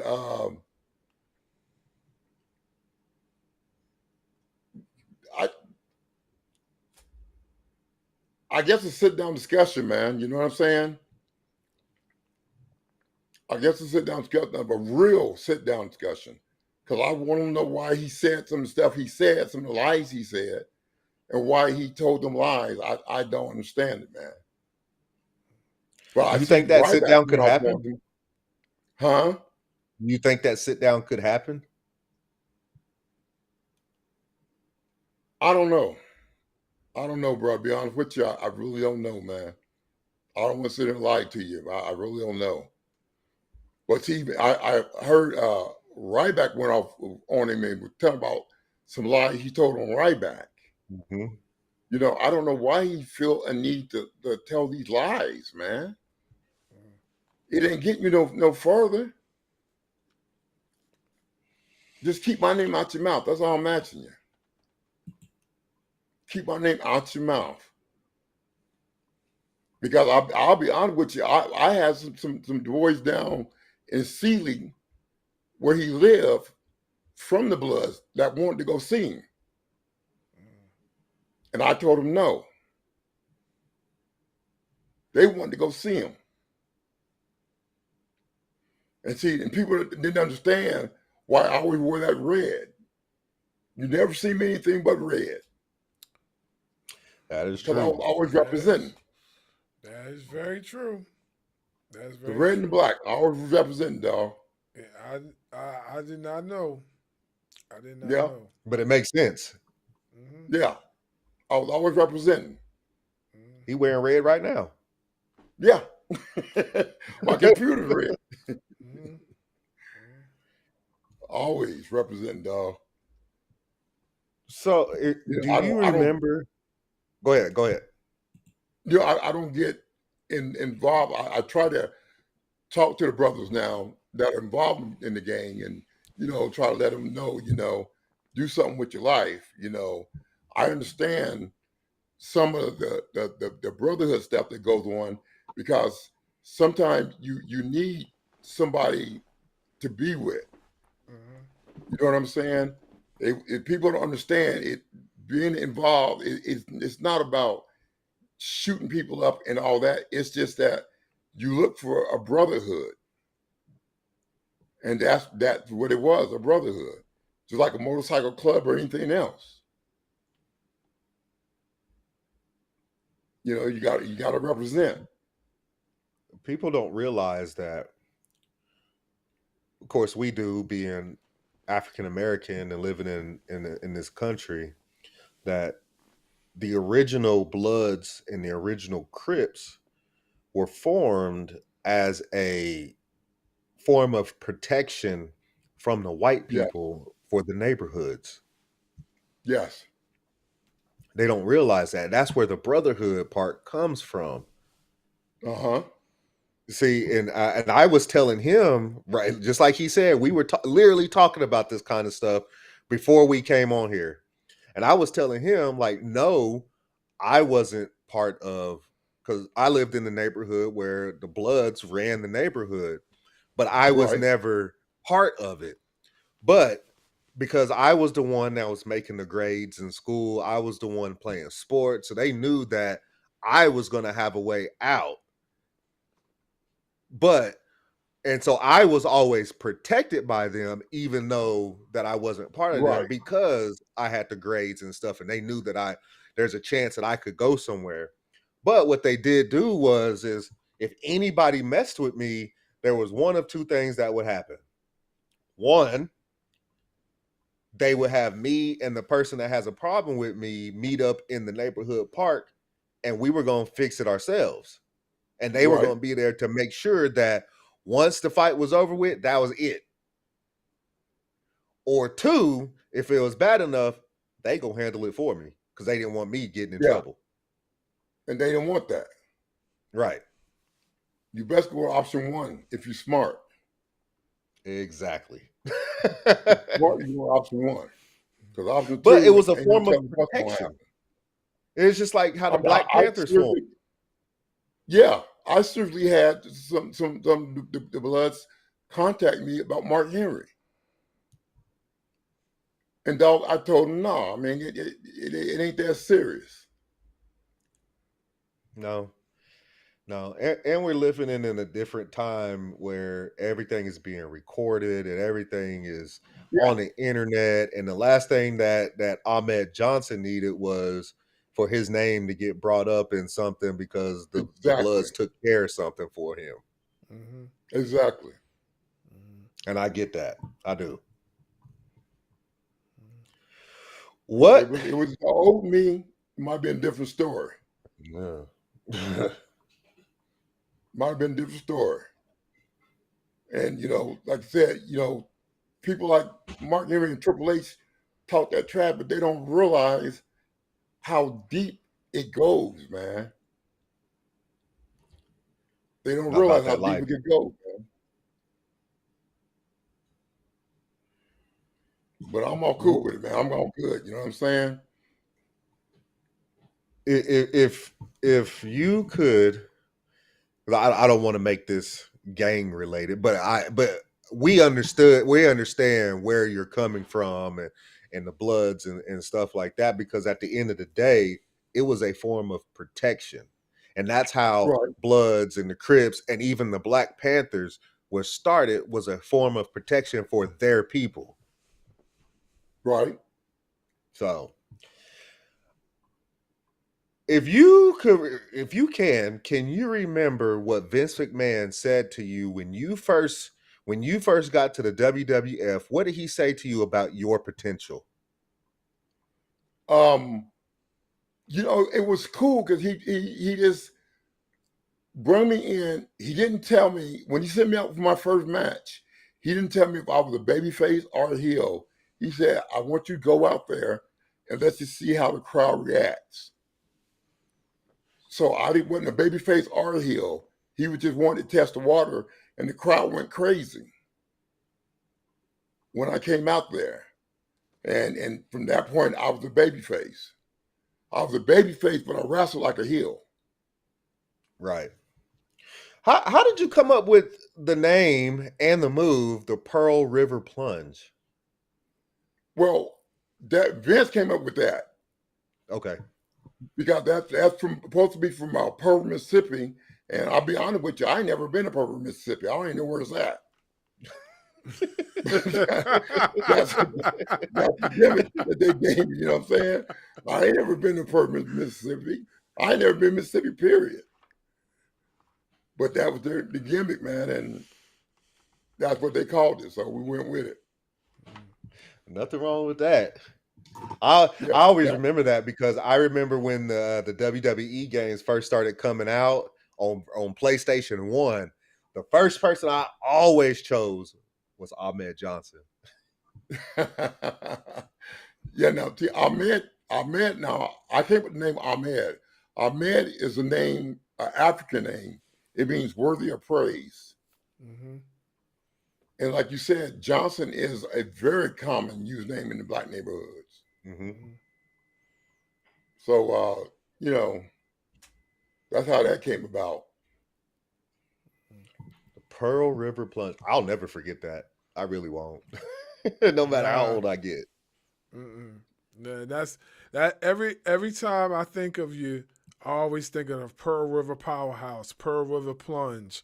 I think of all those moves, man. Like, cause those high impactful moves that you used to do in the ring, like, I think of all that stuff, Oh and yeah, yeah. So definitely, definitely for sure, like very, very, very, very nostalgic.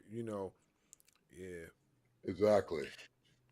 If there's one thing in your wrestling career that you could change, what would that be? One thing I would change. Um, the conception, the way that the other wrestlers treat each other. I would want to see them like we talked about earlier, like military. I want to see them as a team, and I think they would do so much better if they got along as a big cohesive unit. Mm-hmm. But with everybody on their individual kicks, I think that holds it back some, man. Absolutely. You never really get if people really thought about it, you hardly ever get anywhere on your own. No, It's a very rare occasion where you get somewhere in life on your own. yes, You always have help somewhere, whether if it's a friend, your mom, your dad, grandma, grandpa, some stranger out there that was just looking out for you. You never really get somewhere on your own. It's just like raising kids. Like me and him, you have kids. yeah, What is the saying? It takes a village to that's raise right. kids. Hmm. That's right. And back in the day when I was growing up, man, I mean, I'm a lot older than y'all, but back in the day when I was growing up, I mean, your next door neighbor could whip your butt if they caught you doing something wrong, you know? And today, I think the problem with black parents today is, and white parents, they try to be your friend and not your parents. Mm-hmm. They want to be your friend. And I think that messes up the whole dynamic of raising a kid. You know, I'm your dad, and that's who you're going to treat me as. That's what I try to tell mine. Mom be trying to get that smart mouth. I'm like, listen, don't think I won't be afraid to knock your teeth down your throat. You're right. Don't get it twisted. Yeah. Like my mom used to tell us.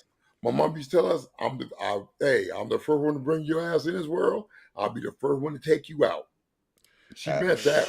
Not for nothing. My mom was crazy. See what people I keep trying to tell people, like I was raised in a Nigerian home. All my family's Oh, Nigerian. man. So you know, hey, you already know what I had to go through. I know they didn't play. Oh no, man, my mom was crazy, man. I was scared of my mother, man. I did not play around with my mother.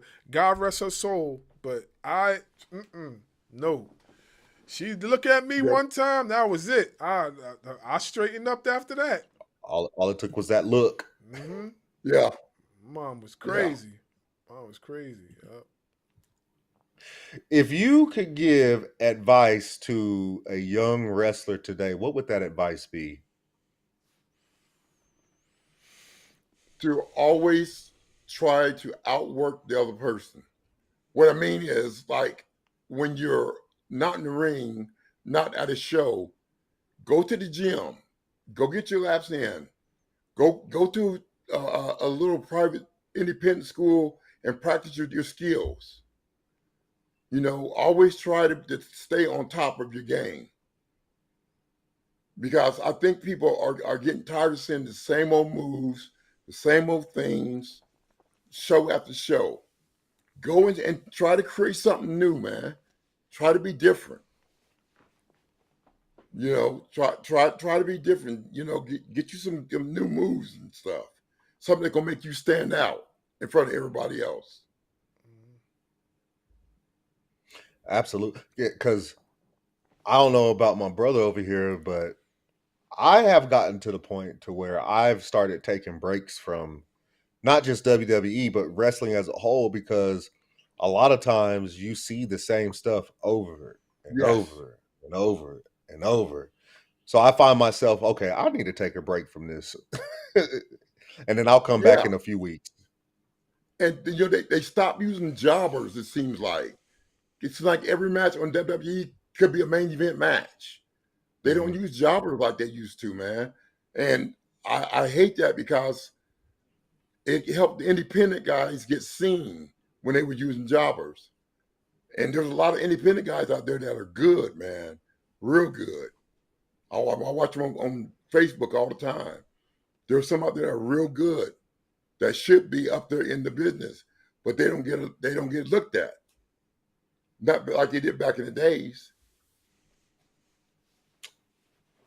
We've talked to a lot of guys on the independent scenes, and we feel that a lot of these guys do belong on TV somewhere, whether if it's AEW, WWE, TNA, wherever, they belong on TV. Yeah. Got some good talent out there, man, in the independent circus, man. Some real good talent. What did y'all think about that Roderick Jackson thing, man? Oh, we did a video on that. Man, let me tell you. The heat that we got from that video, we ruffled some feathers on that one. But oh yeah? Yeah, we No, ruffled you some feathers. ruffle some feathers. Oh, me? Nah, because my thing was, I kind of like, as a whole, I blamed everybody in the situation. And the reason why I said that is because, like, I felt like it could have been something that could have been prevented. For one, the guy Rajah Jackson did not know what a work is. He don't know nothing about wrestling terminology. So that's a red flag right there. So Right. he should have been schooled on wrestling terminology.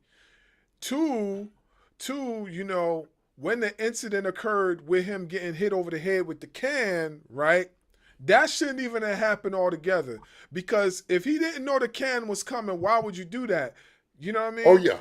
And it already caused a chain reaction of events to happen after that could have been prevented. Three, they should have never said he could have got his lick back. They should have never said he should have got his receipt back. Once Yeah. he had once the apology was made and everything was over and done with and he calmed down, they should have kindly escorted him to the door and said, "Bye bye, you gotta go." You know what I'm saying? Exactly. They should have did that. So I felt like even though I didn't agree with what Rajah Jackson did, you know what I'm saying? And I would never agree with something like that.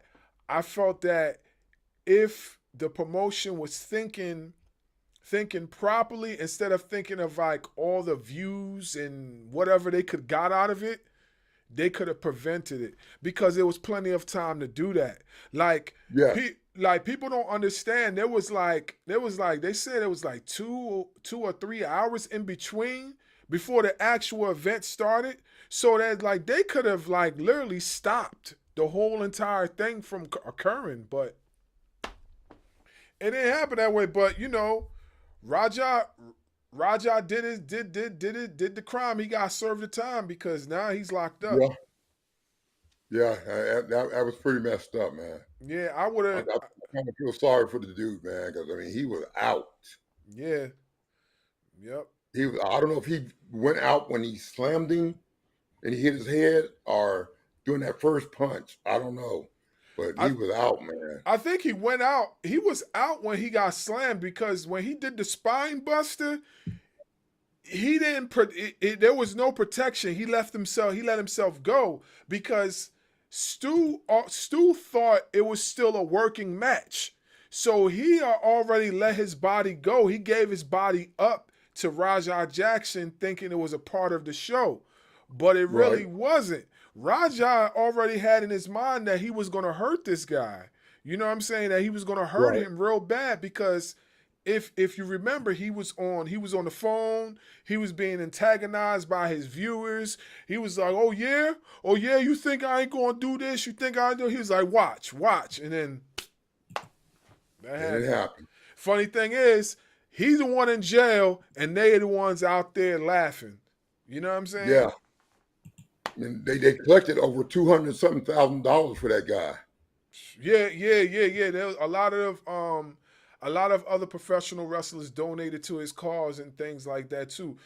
It's funny you mention it.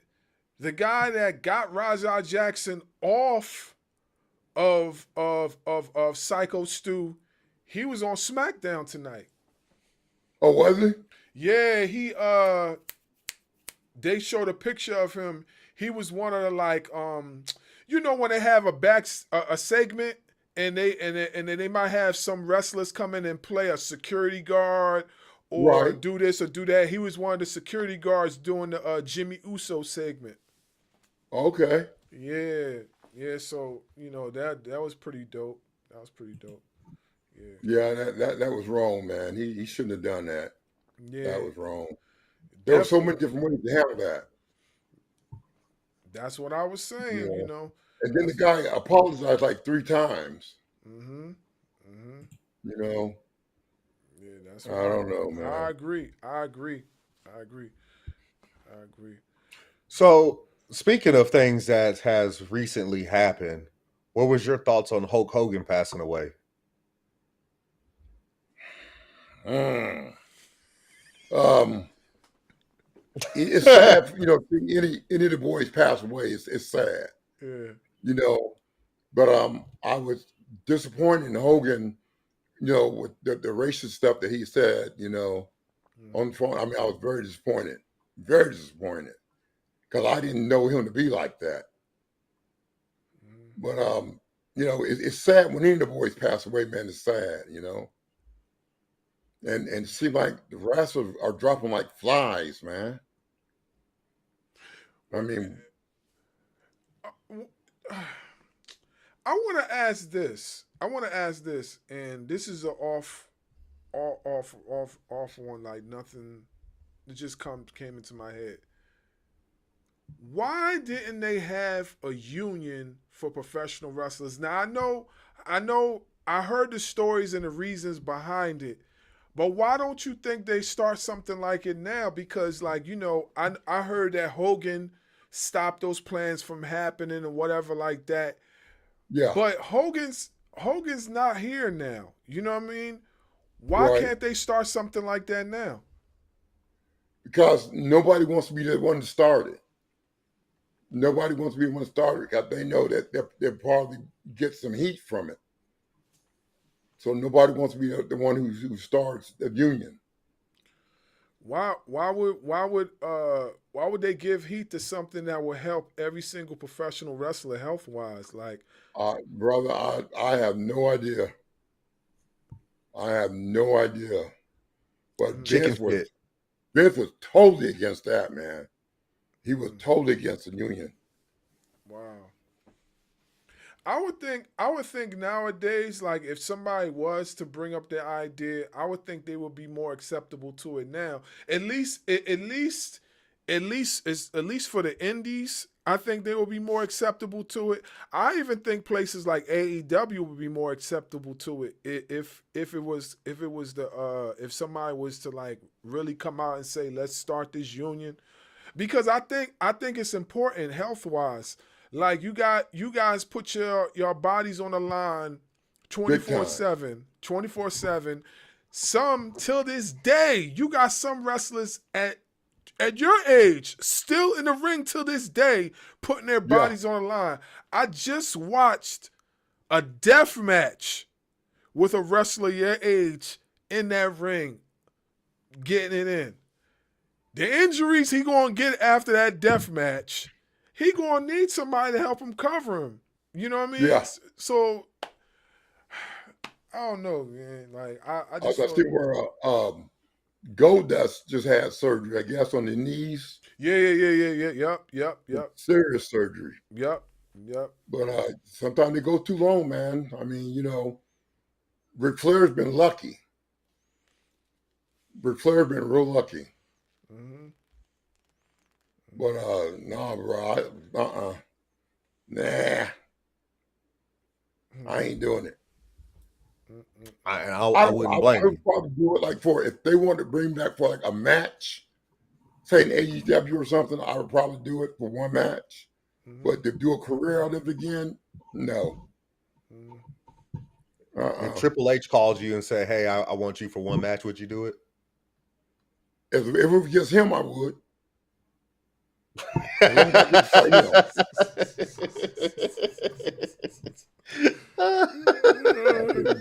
Yeah, I was gonna do it.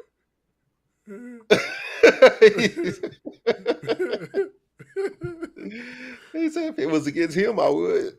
I felt that deep down in my soul. Yeah, that was that Pearl River plunge right there. That was that Pearl River plunge right there. Oh yeah. Yeah. Well, before we let you go, is there anything that you would like to plug, you would like to talk about, want the people to know that what you got coming up, going on here in the next month or so? Well, no, I was in a car accident a few weeks ago, man, a bad one.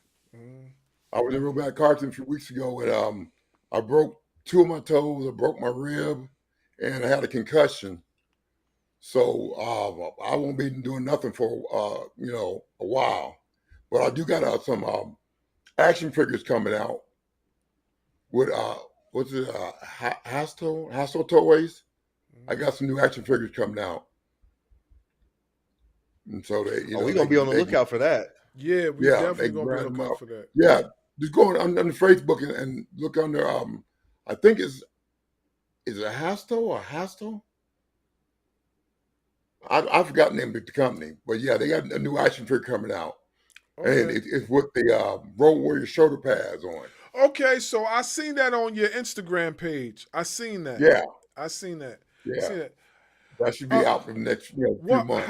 How can How can we get our hands on some merch, like some T-shirts and you know what I mean, stuff like that? Like, where can we go to get some like cool shirts, Ahmed Johnson shirts? Um, I'm about to get some started up myself, man. Okay, I'm about to start, get some shirts and stuff, start doing making them myself. okay, So me and my son.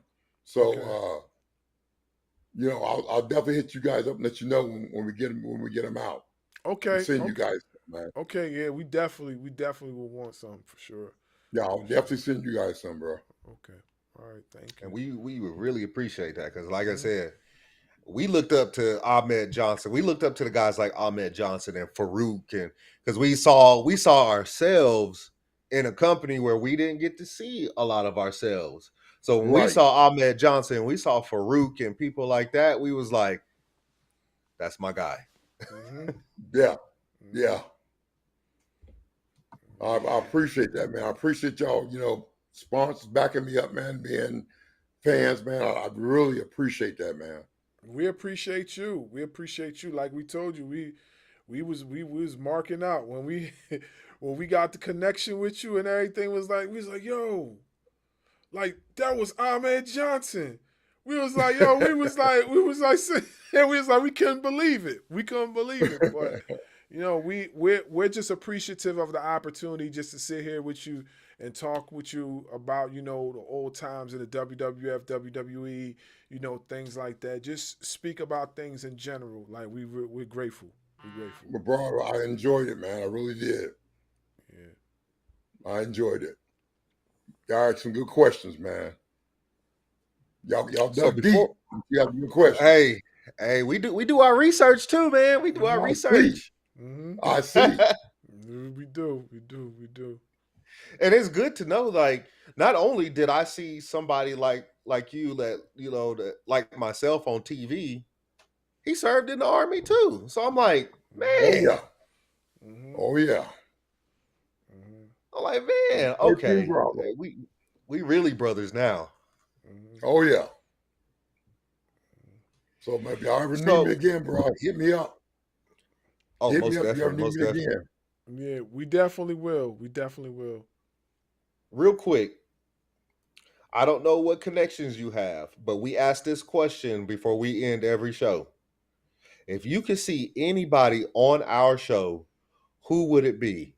But, but, but Ahmed Johnson has to help us get that person on the show. Y'all probably should get Sabio on there, man. Sabio You could Vega. help us get Savio? Yeah. Yeah, I can get Sabio on there. Sign us up. Yeah, sign us up. Okay. I'll give him a call tomorrow, man. Oh, that I'll would be call Sabio awesome. tomorrow. That would be awesome. Yeah, We that'll got, be dope. But we got some y'all questions for him too. shoot me your number where I can contact y'all so I can give it to him so he can call you. Okay. Okay. Yeah, we can Okay. definitely do that. We can Okay. definitely do that. All right. Yeah, because Sabio got some stories, man. He been around. He been around business for a while, man. He got some stories. Okay. Most definitely. Well, that's all I have for you, Mr. Johnson, Mr. Ahmed Johnson, the Pearl River himself. You are much appreciated. We looked up to Thank you, you brother. as kids, and we look forward to seeing more of you soon. Thank you. Most definitely, we are appreciative and we are honored to have you on the podcast. And we pray and hope that this don't be your last time on this show. So Hey, like anytime I you said, got hit me up.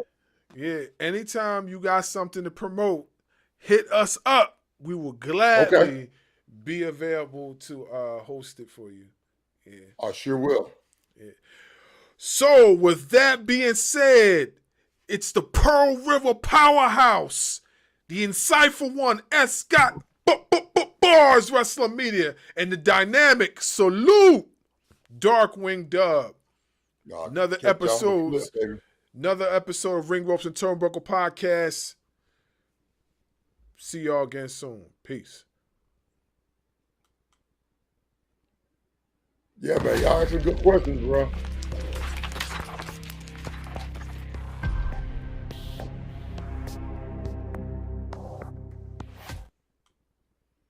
Following podcast scheduled for one fall. Introducing first, they are the Internet Podcast.